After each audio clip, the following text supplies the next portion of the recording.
What's going on? What's crack-a-lackin', my peoples? My peoples, how you doing? I'm Jerry Quickley, and this is happening. Couldn't be happier that you're joining us today. Today we're doing a little special show. We are going to be talking about the propositions on the California ballots as well as local Los Angeles propositions, and we're going to be taking your calls. In addition to that, of course, we are going to be starting off, like we always do, with National Native News. And joining us today live in studio to discuss these props is Josh Androsky. He is a comedian and organizer. We want to get into all that and more. But first up, you know how we do.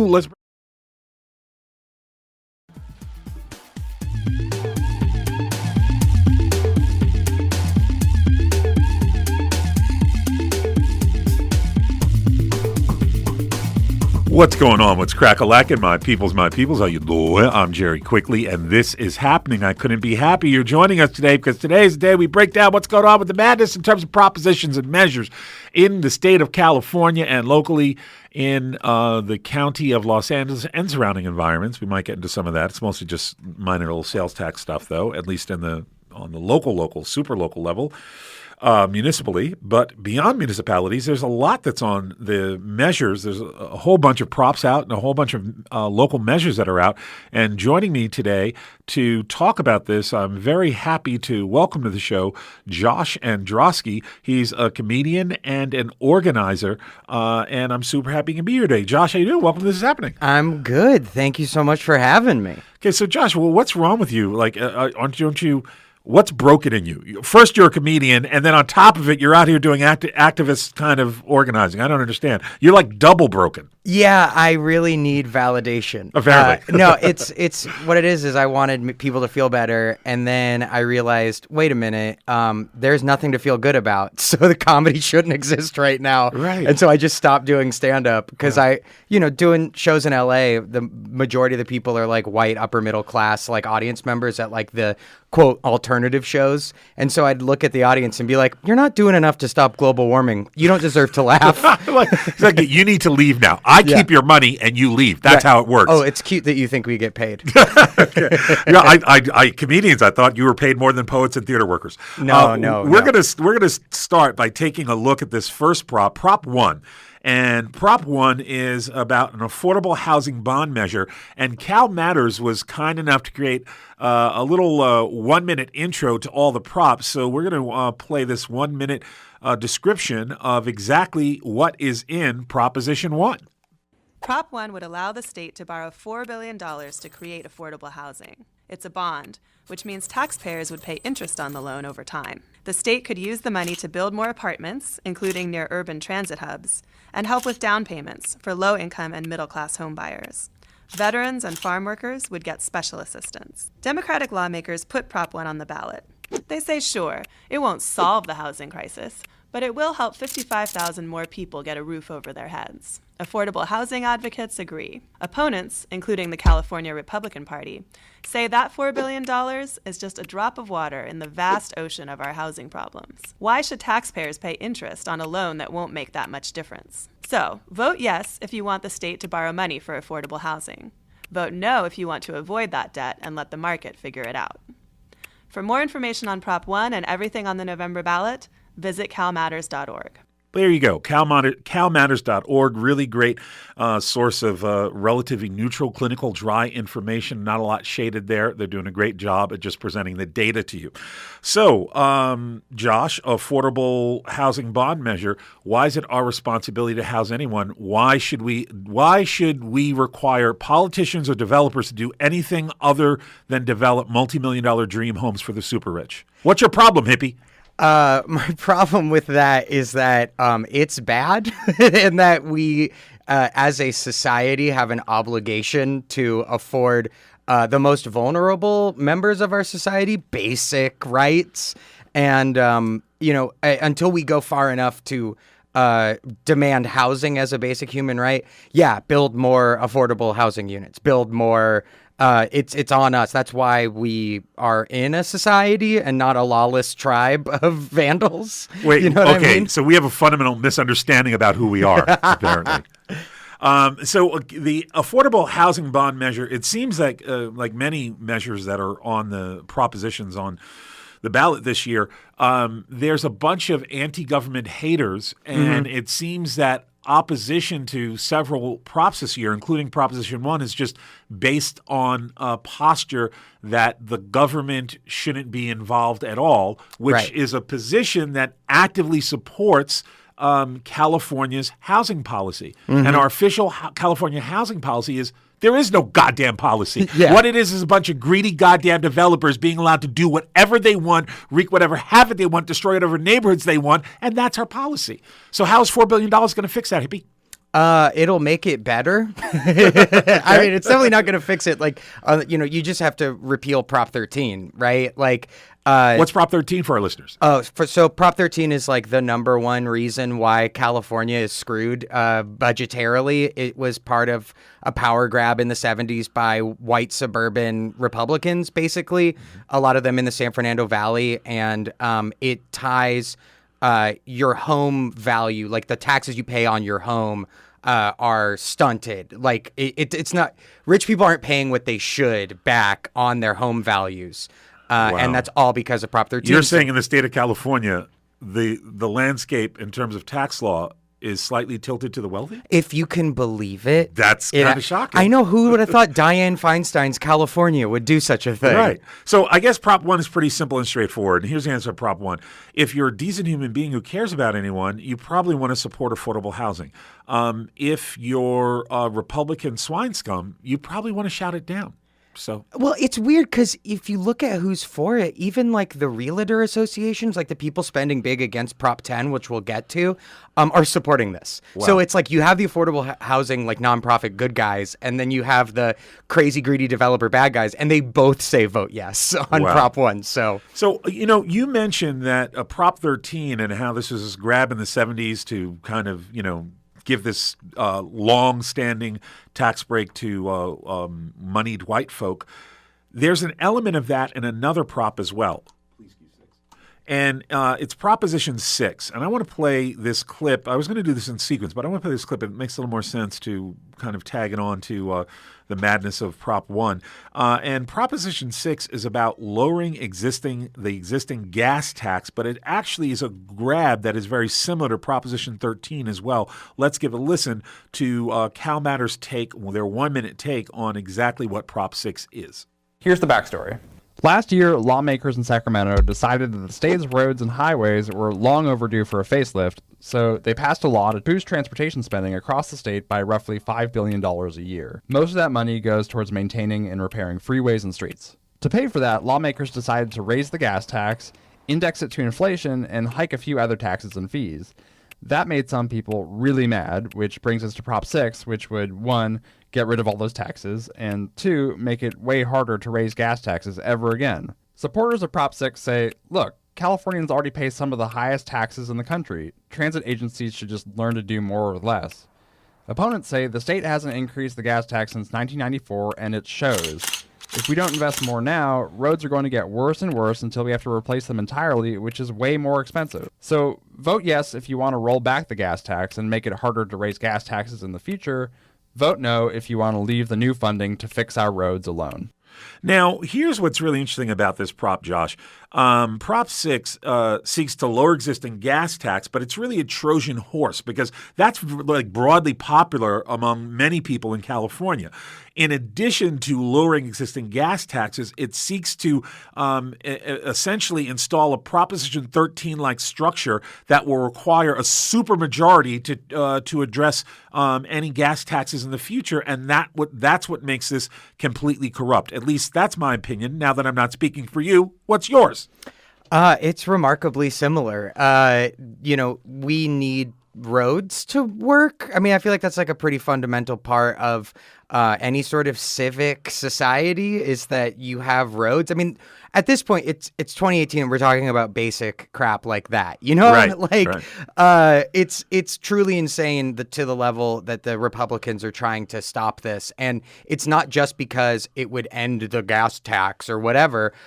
It would, like you said, permanent, like cement a supermajority for any tax raising at all. And in a state like California, all you would need is a small amount of just absolute coward, like corporate Democrats, in order to make sure we never raise taxes again in Is California. saying in the future, a simple majority won't be able to do it. You'll need a super majority. It's the same baked-in defense, if you will, of Prop 13. Right, exactly. And so that's really the problem. And what this is, you know, I've heard on the left that there's like this call that, it's like a regressive tax, like the gas tax. And I think that that's a little that's a little grad school of a take. You know what I mean? Right. Like 20% of this money is going towards transportation, and we say like pedestrian transportation, right? So it makes California more equitable. It pumps money into bike lanes and into public transit, and it's not just a thing that's going to be good for car owners. You know what I mean? This is good for everybody. Would I rather have us just tax the oil companies and use that for the money? Like that was what was posited in DSA Los Angeles, wonderful election breakdown, that question. Wouldn't you rather have that? Yes, the answer is yes, but this is what we have. Right. So we got to vote, no on 6. Okay, I'm going to blow your mind, hippie. Instead of lowering existing gas taxes, we can do that. And instead of locking and cementing in, how about this? This is going to appeal to both the completely weird, ghostly white supremacists of the Republican Party as well as the greeny hippies from the left. Mm-hmm. We lower gas taxes and we stop supporting our roadway system and replace all the roadways with game trails. Okay, that's tough because genius. I'll take my Nobel now. It's extra genius because you have to assume that you're going to run into a lot of animals, and the Republicans are going to love that. Exactly. So you're going to love that, and it also gets the hippies out there like, game trails. This is good for nature, right? Your commute will be 19 hours, but it's good for the nature. You're going to hit a bunch of hippies. So that's what this is setting up. They already made this legal by saying you could drive over protesters. Right. And so now this is just the next step. This will pit two groups against each other as they work for the same thing. Wow. Okay? That's genius. It's a little bit of Trump inside of me. I'm voting for you 2020. Okay, so next up, let's look at this next prop. And this prop is an infrastructure water bond, Prop 3, and we're going to talk about exactly who sold us out with this water infrastructure bond. But let's give a listen first to Cal Matters' 1-minute take on Prop 3. Have a dim memory of a recent ballot measure for water projects, you are correct. Voters okayed a $4 billion bond in June. Now comes Prop 3, which would more than double that funding. So nearly $9 billion for projects like ensuring safe drinking water to poor communities, protecting watersheds by making forests more fire resilient, and capturing and recycling stormwater and wastewater. It would also channel more than $1 billion to increase canal capacity and strengthen dams around the state. All these projects, supporters say, are vital as droughts become more common. But opponents label it a backdoor subsidy for wealthy agricultural interests, who they say are overpumping aquifers and damaging canals. So vote yes if you think this is the way to upgrade California's aging water infrastructure. Vote no if you think it's not. For more information about this proposition and others, check out the great election guide at calmatters.org. There it is. Check out their election guide if you want to find out a little bit more about it. It really seems to me that this water infrastructure bond is developed by a bunch of wealthy California landowners to not just secure, to expand their water security at the expense of the rest of the state. And I'll add one little small thing too. Industry in the state of California, commercial industry uses 80% of our water. So if literally every human being in California stopped using water and stopped watering their pets, plants, and animals, that would only be 20% of the water that is used. Of course we have to do that. Of course we need to monitor and conserve our water use. But you can only conserve but so much when you're releasing 20%. It is the commercial forces of this state. How is Prop 3 going to help or hurt the commercial forces, and how will it help or hurt us, Josh Androsky? Well, so it's going to help the commercial forces, right? Like if you look, like most of these improvements are going to go to areas of the Central Valley where big agribusiness is going to benefit from it, right? And it's, all you have to look at is who opposes and who supports it. And when the Sierra Club opposes it, when Friends of the River oppose it, and there's a bunch of different Save the River foundations that are trying to oppose this. So that's a good sign that we would not benefit, right? And so, yeah, that's basically what it is. It's the right has gotten better at sounding like they're trying to be good, but ultimately this is just a water grab by big business. Is there any possibility that this is in fact that the Chinese are behind this because they're the number one consumers of our walnuts and almonds, and they're in fact trying to seed the ground for future nut sales exclusively to California growers who are already in the hip pocket of Chairman Mao? I mean, look, you've got Big Nut in your sights, and you are going to blow the lid off of this. I knew it. I knew we'd get somewhere. I don't know where we're going, but we're getting there. Next up, let's talk about Prop 4. And we're going to not spend much time on this because the only people who don't want Prop 4 to go through are mindless evil scum who hate children and want to see children suffer and die. So let's give a listen to, that's my take, let's give a listen to Cal Matter's take on Prop 4. Prop 4 asks Californians to okay a $1.5 billion bond to improve nonprofit and state-owned children's hospitals. Stop the clock. What is a bond anyway? It's like an IOU that California hands over to investors, who then front the money for big projects, like dams, housing, and hospitals.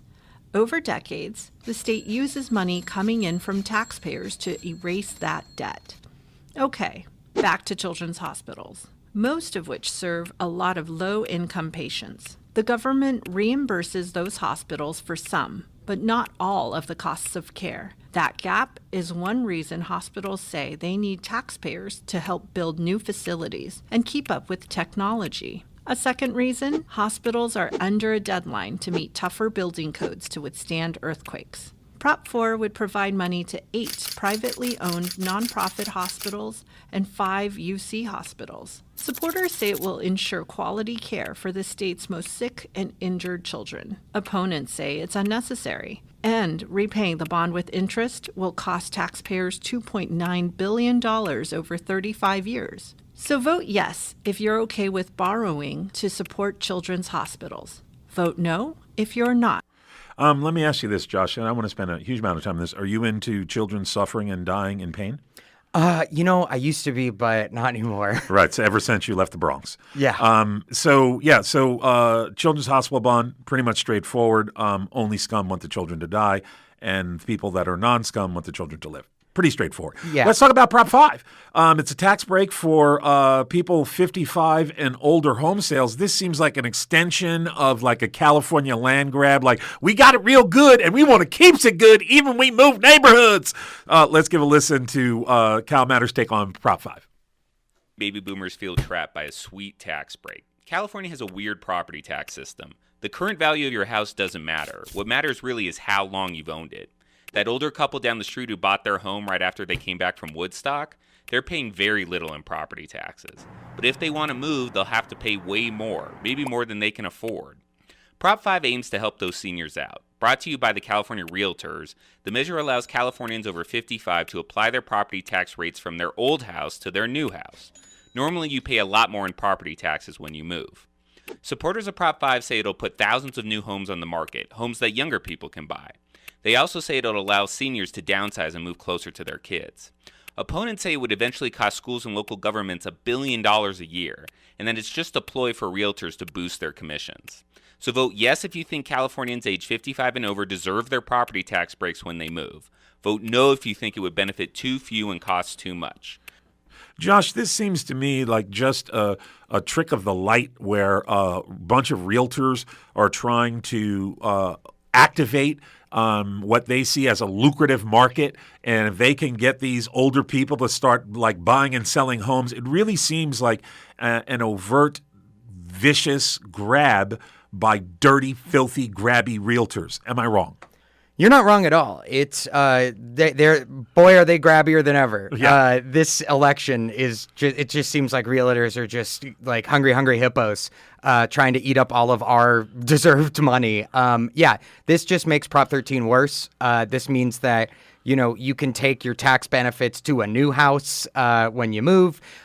This is only Prop 13 was designed for you to have that tax benefit in your house. This allows you to essentially make it mobile. Right, exactly. So here you go. Now we're literally this is the opposite of trickle down. This is zip it up, Right. like you pack it up. Trickle up. Why are you peeing up a rope, sir? Yeah, it's very cold. Yeah. Well, now let's talk about Prop 7. I want to remind our listeners that my guest for this hour is Josh Androsky. He's a comedian and organizer, and we're here talking about the California props and also the ballot measures that are happening in Los Angeles. Prop 7 is about the time change prop, which I didn't know that we actually had machines that could control space and time, but apparently that's on the ballot. The twice-a-year time change can be annoying, especially in March. Pity anyone who's shown up an hour late to a big event or had to coax their groggy kids out of bed for school. Changing clocks and the sleep deprivation that results doesn't actually save energy, but research suggests it does lead to more heart attacks, strokes, and traffic accidents. Enter Prop 7, which holds out the promise of daylight savings time forever. But it's not that simple. The measure would give the legislature permission to end the clock switching and encourage lawmakers to adopt year-round daylight savings. But that would require a 2/3 vote of the legislature, the governor's signature, and approval by Congress and the president. Opponents predict a dark side to year-round daylight savings time. It would drive up the cost of business by putting California out of sync with 47 other states, and during winter, send children off to school in the dark. So vote yes if you want more light later in the day year-round. Vote no if you want to keep springing forward and falling back. I'd buy that for $1. This is, in fact, that was a clip about the time change prop. And so if we had a time machine, what would we do? Would we go back and get out our Krylon cans and go visit the 1 yards? Oh, TMI, oversharing about my misspent youth. Or would we just let our kids sleep in? I don't want to, Josh, what's your take on this time change prop? I can't even believe I'm using the term time change prop as though the government believes they can change time. I feel like this is proof that we live in a simulation. There it is. This is the most insane thing ever because we don't have the power to do it. The federal government has the power to do it, but actually they don't have the power to do it because nobody controls time. And as the DSA Los Angeles guide says, daylight savings time was just a tool invented by your boss to get you to wake up earlier. Right. And it's great. I would say also that this is a closed Hyperloop and the sun has been cloned. Finally. Yeah, exactly. So let me see. Next up, let's talk about Prop 8. And Prop 8 seeks to essentially limit profits for private dialysis centers. Let's give a listen to Prop 8. When their kidneys shut down, most patients stay alive by receiving dialysis treatment. Essentially, machines do the kidney's work by purging toxins from the blood. Now, these patients are in the middle of a standoff between the companies that run the centers and the labor union that put Prop 8 on the ballot. The proposition would require dialysis clinics to pay back profits that are 15% over qualifying business costs. Supporters say that while these centers are wringing up billions in profits, they are dangerously understaffed. Some patients report rushed care and unsanitary conditions. This initiative would provide incentives to improve hygiene and boost staffing. The companies say Prop 8 is a ploy to unionize their workers. They say that if California limits their profits, more clinics will shut down, stranding patients far from the life-saving procedure they need. So vote yes if you want to limit the profits of dialysis clinics, and vote no if you think that's a bad idea. So these dialysis companies think that this is a ploy to unionize their staff. Great. I'm all for that. Yeah. Let's unionize the staff. I think every American worker should be in a union given the chance. And what's really particularly unnerving about this particular prop, Josh, is Prop 8 limiting profits for private dialysis centers, is that these private dialysis centers have gotten these elderly diabetic patients and got them, they're killing me. What they should have done was shown the the manner, like the Bruce Wayne like manor houses at which these losers, these parasitic scum that run these dialysis companies, we should show their homes. We should show them buying their private jets. We should show them buying matching goddamn Teslas for their teenage kids. And then we should show shots of the gold bars in their goddamn banks. Instead of showing old people saying, "Oh, you're killing me," show the goddamn gold bars. Yeah, man. I just a commercial of them just like walking through their house, kidneys just falling out of their coat. There's all these extra organs they're hoarding. This is the most oppositional spending that I think ever happened in California. It's 100 to 1 the spending. So vote yes and really sincerely screw you to the people who got the old people to go on my TV while I'm trying to watch the Lakers and literally look and say, vote no on Prop 8 and you'll be a hero for saving my life. If I see one more no on 8 commercial, I'm going to lose it. It's so disgusting, right? It's really disgusting. Yeah, basically, if you vote no on 8, you're voting to buy matching Teslas for the senior executives at 3 different diabetes clinics. Taking your calls here at 818-985-5735. I'm going to be taking your calls in just a couple minutes.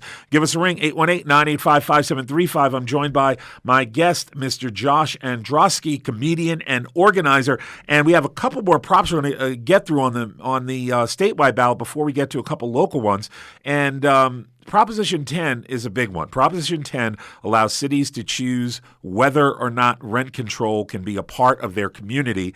They sought to preempt this previously in the 90s, saying, no rent control ever! Let's give a listen to Cal Matter's take on Prop 10. Prop 11 would make sure that emergency medical crews remain on call with their radio switched on during meal and rest breaks. So why are we voting on this? Back in 2016, the California Supreme Court ruled that employers can't require security guards to be on standby during... First, let me take you back to 1995. Sorry, that was the wrong clip. That was a clip for ambulance workers. We're going to play the clip for allowing cities to choose rent control or not. Clip 9. Let's give a listen to that clip. First, let me take you back to 1995. TLC was on the radio. Everybody had AOL. California passed this law called Costa-Hawkins, named for these two dudes. It bans any city from expanding rent control. The law says cities, you can't put rent control on units built after 1995. You can't put rent control on single-family homes. It also says landlords can raise the rent after a tenant leaves. Prop 10 would repeal all those restrictions. Any city in the state could basically do whatever they want with rent control. Rent control is currently in place in 15 California cities. Landlord groups hate Prop 10. They say it would freeze the construction of new apartment buildings. If you can't get a good profit because of rent control, why bother building? We're already building less than half of the housing units we need to, according to state experts. Renters groups love Prop 10. Rents in California are up 20% over the past 5 years. Supporters say rent control is the best way to fight homelessness and gentrification. So, if you vote yes on Prop 10, you want your city to be able to expand rent control. If you vote no on Prop 10, you don't want your city to be able to expand rent control. Yep, there it is. So let me ask you, Hippie, why should we have rent control if we don't want to live around dirty hippies who can't pay their bills? Because we're a really small minority group, dirty hippies who can't pay their bills. The most people are... That's the 99%, by the way. Yeah, right. Okay. I love that. But yeah, if you count like working families that are being evicted as dirty hippies, then hell yeah, dude. This will help them out. Really, it's insane. It's truly frightening that you can't impose rent control, that you just can't, that there's a law that says that you as the mayor, like I feel like every mayor should just be like, hey, I'm the mayor, I should be allowed to do this, and just on principle every city should be like, yes, on 10. 2 rich white guys from 25 years ago shouldn't be able to tell me how to run my city. Yeah, you know, like at that level alone, like that's an automatic yes. But when you go further and you look at like the vacancy controls, it is absurd that when you leave your apartment, a landlord can just jack it up $1,000 a month, $2,000, $5,000 a month, and essentially only court to, new tech bros that wear the shoes that have all of the toes articulated, that drink white wine out of a cargo pants. Like we don't need any more of those people. Those toes are easily broken by bird scooters, by the way. Those shoes. Yes, and that's the only good thing about bird scooters is that they break the toes. And they burn real good. Yes, they do. Yeah, so yes on 10. It's a no-brainer. The only reason to vote no on 10 is if you are a landlord scumbag and you hate other people and you want everybody to hate you. And you want the children in the hospitals to die. Yeah, pretty much. Okay, that's it. Now let's talk about Prop 11. Prop 11 I describe as ambulance companies screwing workers. Let's give a listen to Cal Matter's more moderated take. Prop 11 would make sure that emergency medical crews remain on call with their radio switched on during meal and rest breaks. So why are we voting on this? Back in 2016, the California Supreme Court ruled that employers can't require security guards to be on standby during meals. A break is a break. The private ambulance industry worries that it's only a matter of time before the courts make a similar ruling about them. In fact, some companies, like American Medical Response, are already facing class action lawsuits over break time. The company is backing Prop 11 to keep the courts from getting a crack at the question. Supporters point out that these workers are emergency responders, the people who need to be ready to roll. Under the ballot measure, ambulance companies would simply give workers additional time off for any interrupted breaks. Opponents say it's just one industry's backdoor way around labor law. So, vote yes if you want to make sure that emergency medical crews remain on call during breaks. Vote no if you don't, or you want the courts to figure this one out. Why would we allow a private ambulance company to set our statewide policy on health care and do so in a way that benefits them because they're already being sued for screwing their workers? I can't even, this guy is getting caught in my throat. I'm apoplectic. I can't even believe this crap got on the ballot. Yeah, it's real RoboCopy, the idea that you have this for-profit ambulance company coming up to you and being like, ma'am, you look like you have had an aneurysm. You need to relax. And this is a Verhoeven dystopian hellscape. It really is. Proposition. It's like algorithms being written by RoboCop in the ambulance because he didn't have time for a break. Yeah, these are human beings, and also they're already poorly paid enough. Let them eat lunch, right. you craven lunatics. Right? Why should they have to be on call while trying to scarf down their tacos? Why? Because it helps the company owners there, but it helps with the goddamn Teslas for the twins. Yeah, I don't want a dude with half a Subway club in his mouth giving me mouth to mouth. Right? You know what I mean? Exactly. I mean, I paid for that in Brazil, but it was during World Cup. It's different. It was during the World Cup. I just come back from Iraq. I was a little sketchy myself. Yeah, no, it's a different time. And by the way, you chose that. Exactly. I chose it. It was consensual. Experience. I paid him. Enthusiastic consent. Exactly, with Nicaraguan money from the Somoza regime. Taking your calls here at 818-985-5735. That's 818-985-KPFK. I'm Jerry Quickley. This is happening.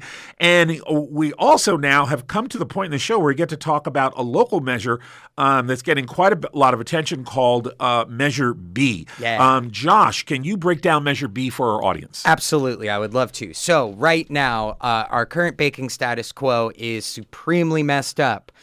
When you go buy an ice cream cone, your sales tax, because Los Angeles keeps our public money, that is tax dollars and fees, in for-profit banks. So you go buy an ice cream cone and your sales tax goes to fund leaky pipelines, guns, bombs, mortgage-backed securities, private prisons, including the Geo Group, who builds the cages that the babies are being put in when the undocumented children are being separated by their parents.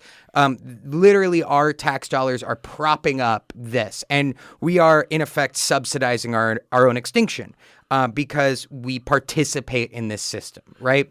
And what Measure B would do is it would be the first step towards divesting Los Angeles from the Wall Street hell labyrinth and creating a public bank. Now, with a public bank, there's accountability, first and foremost. And within that, there's a mechanism of democracy so that we, the citizens of Los Angeles, would operate as the shareholders of this public bank, meaning that we would be able to absolutely restrict investments in extractive chemicals and fossil fuels and horrible earth-destroying dangers and guns and private prisons and all that crap. And then we would prioritize investment in making sure the world doesn't end in 40 years. In order for us to combat global warming, a lot of environmentalists and eco-socialists and folks like that are on this campaign. And what we've come to realize is, if we're going to combat global warming in a real, meaningful way, we're going to need to mobilize a massive amount of capital like not seen before for stuff like this. And a public bank is the perfect vehicle to then move billions of dollars per year. Because right now we owe $3 billion in debt service every year. We pay about just over $1 billion. 300 million of that is in fees. So we save that money. We turn it around and put it towards ending our homelessness crisis and renewable energy. And then the best part is we get to make the money off the interest, right? So we win. I know it sounds crazy in 2018, but this is a very meaningful way for the people of Los Angeles to stand up to Trump's agenda, to stand up to Feinstein's corporate Democrat agenda, and really say, we have power and we want to use our power to make the world not die. Let's just look at it briefly in terms of fees. Right now, the city of Los Angeles is coughing up just about $1.2 billion a year in fees for this. So $300 million in fees, right? That's like, when you get screwed by your bank, checking account fees, whatever, all that crap. And then over $1 billion, we're paying off the interest on our loans. And so if we were the bank, right, and you see this in Germany, they have a centuries-old public bank that has been I believe it's funded over 70% of their renewable energy. And how they do it, and they do it by lowering the interest. They're not going to screw themselves over with interest. You know what I mean? Right. And you see this happening in North Dakota as well. There's a public bank of North Dakota that is really, really good for the community banks in North Dakota. It allows for a lot of financial health because it shares risk. And at the same time, because it's run by people whose jobs are on the line if they screw up, unlike Wall Street, you don't see the risky investments in the mortgage-backed securities. So North Dakota, in addition to having their own weird energy boom, they also weren't invested in mortgage-backed securities, and all their state money was tied up in their public bank. So they survived the economic collapse of 10 years ago really, really well. No more private profits, public losses. Yeah, exactly. We're on the hook if the bank screws up anyway, as 10 years ago proved. Right. The taxpayers are on the hook regardless. So why can't we set it up to benefit, And then the last thing I'll say about it is this is just the first step, right? Measure B, it's just let the city charter look at it, correct? Consider it. It amends the city charter so that we can start a public bank in the future if we decide to. So we believe the activists that are helping push this Yes on B campaign, there's going to be at least one other vote. And there's going to be a state law that needs to get passed to create the type of public banking license that would be needed to require it. It's very similar to Proposition 10. Right, where Proposition 10 just repeals Costa-Hawkins, it doesn't implement new rent control. This would do a very similar thing where it would amend the charter so that we can start a public bank. Because what's the point of essentially spending... prepare the ground for the possibility. Right. What's the point of spending taxpayer money on, expensive task forces and studies and this and that if it's not if you go legal? After the Space Force, I'm going to throw you out. We're taking your calls here at 818-985-5735. That's 818-985-KPFK. And I'm going to run through a quick list of recap. We just went through Measure B. It's about public banking, creating a public banking system here in Los Angeles that might save us as much as $1 billion a year or roughly $3 million a day every day. I'm sure we can't do anything good with that money. No. And I'm going to run through the other propositions real quick. Proposition 1 is affordable housing bond measure, and all good people would say yes. Proposition 2 is housing and services for mentally ill homeless citizens. Proposition 3 is a water infrastructure bond that's been brought to you by giant landowners. They basically want the state to spend billions of dollars making their farms better while screwing the rest of us. Proposition 4 is the Don't Murder the Children in the Hospital bond. Catchy name. Yeah, and so you definitely want to vote yes on that because you don't want to murder the children in the hospital. It doesn't even matter if they're rich or poor. And Proposition 5 is a tax break for people 55 or older for home sales so they can weaponize and make mobile their Proposition 13 windfalls. And by the way, if the vast majority of people this benefits are older landed white people. Proposition 6 is supposedly about lowering existing gas tax, but what it actually does is change the California Constitution and require a supermajority in the future for even looking at, addressing, or changing any gas taxes. Totally unacceptable. Proposition 7 is about Jerry Brown apparently has built a time machine and he wants to display it after the election. So vote yes if you want to see the time machine. Vote no if you don't believe in Darwin or time travel principles or wormholes. And Proposition 8 is about limiting profits for private dialysis centers so the handful of people that own these multi-billion-dollar corporations are not able to buy matching Teslas for their 13-year-old twins on their birthdays that sit in the driveway unused year after year after year because it's just money they don't need. God, these people are scum.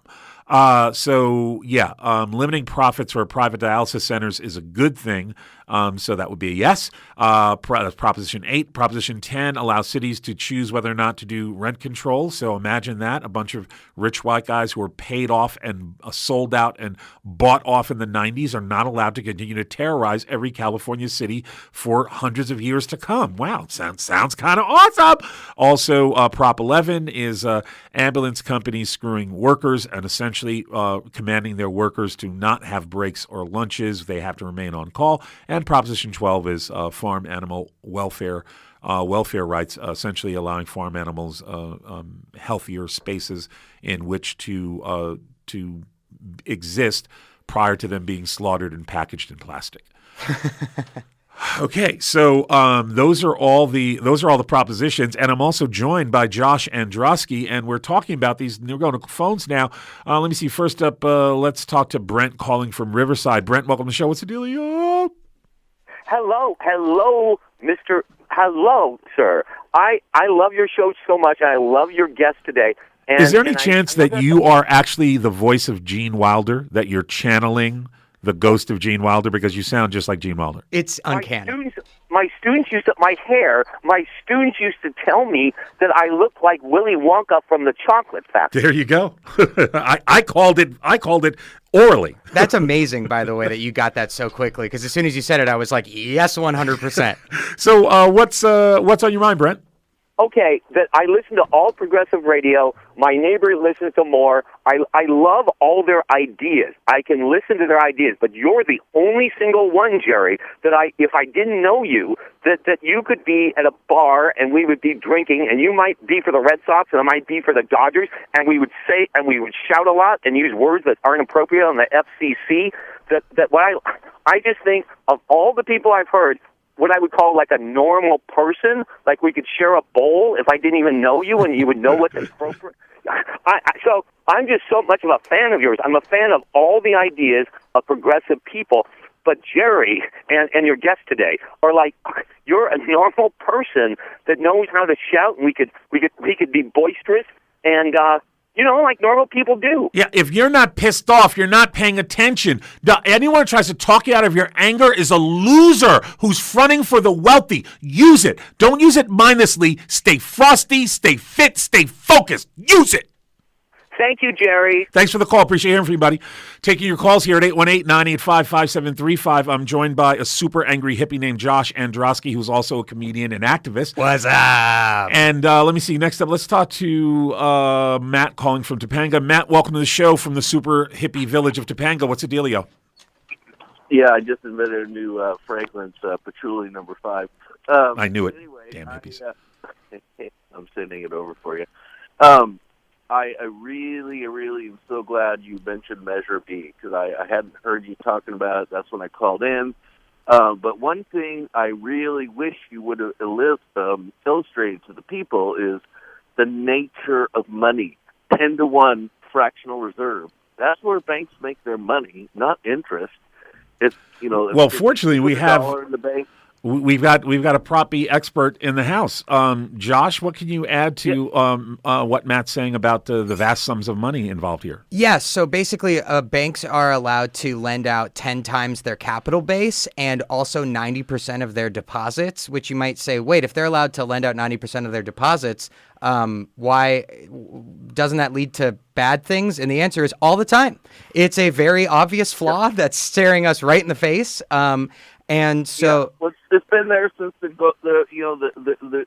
when people would stash their gold because they didn't want to keep all the gold in the house, they'd stash it at the goldsmith's safe, and then he'd give them a note, and then he kept getting busted for. It's like, well, nobody's going to come get all their gold in one day, so he'd lend out more notes than there were there. And eventually, this became kosher, and then eventually, this became a debt as asset. Blah blah blah. But it is the goose that lays the golden egg. I thought Jesus threw out all the dirty little money changers. Yeah, grubby little temple meisters. No. Unfortunately, a couple of them snuck through, and their names are Lloyd Blankfein and Jamie Dimon. So they literally create money. Banks create money out of thin air, and they get that power, and it is a superpower. And it's crazy that we as a society don't allow ourselves this power, and that's a big part of what Measure B would do, is allow us to effectively print money in a way that doesn't hurt the planet, which is a first for America. Right. Or we could just make a JPEG. But we getting that power from a small goat farm in Sweden, and it's totally organic. 818-985-5735. That's 818-985-KPFK. Next up, let's talk to Rosalva calling from Alhambra. Rosalva, welcome to the show. What's the dealio?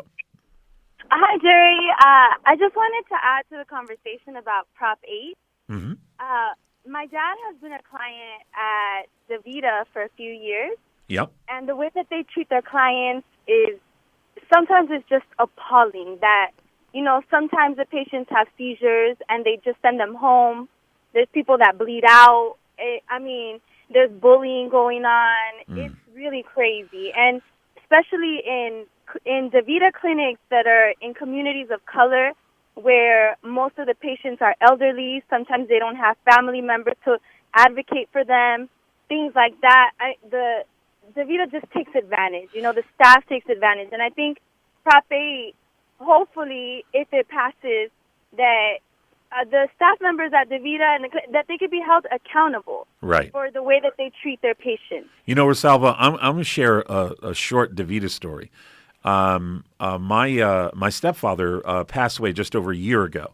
He was a veteran, did a full whack, and got his health care through the Department of Defense. Well, he was diabetic and had to go for dialysis 3 times a week. And what DaVita told him was, hey, everything's fine, everything's going well with your dialysis, but you are a member, you're a veteran. So here's what we want to do. We want you to go back to the VA and tell the VA you want to switch your dialysis to the VA.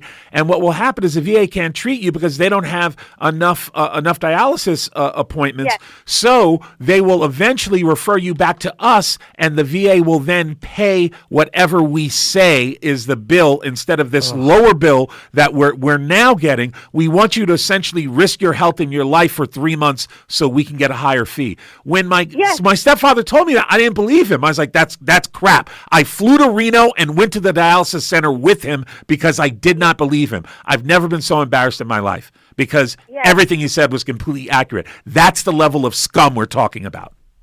Yes, and I'm so sorry about your stepfather. And I think that most of the elderly people that go to DaVita centers are mistreated. Yeah. And sometimes you have staff members that have a big heart, they care.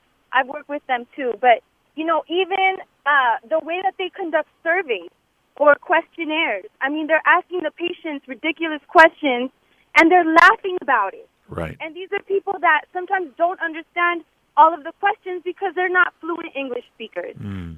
You know, it's ridiculous. I really And think I what they that- did to my stepfather was a form of elder abuse, and what's truly horrific about it is that is something that's repeating itself at DaVita clinics around the nation. They're looking to put elderly veterans at risk simply so they can make more money, and that's just one example of the horrors waiting for people at DaVita centers. And I think it shows our society as a whole, the way that we treat our elders it's a prime example of, you know, just our values as a whole. Right. And so I think that if we have anything to contribute, I mean, it's one proposition, but I think it's one way that we can contribute to some kind of respect for our elders. Thank you so much for the call, Rosalba. I really appreciate hearing from you, sister. We're going to try to squeeze in another call real quick. Let me see. Let's talk to Stan calling from Anaheim. Wants to talk about props down there. Stan, welcome to the show. What's the dealio?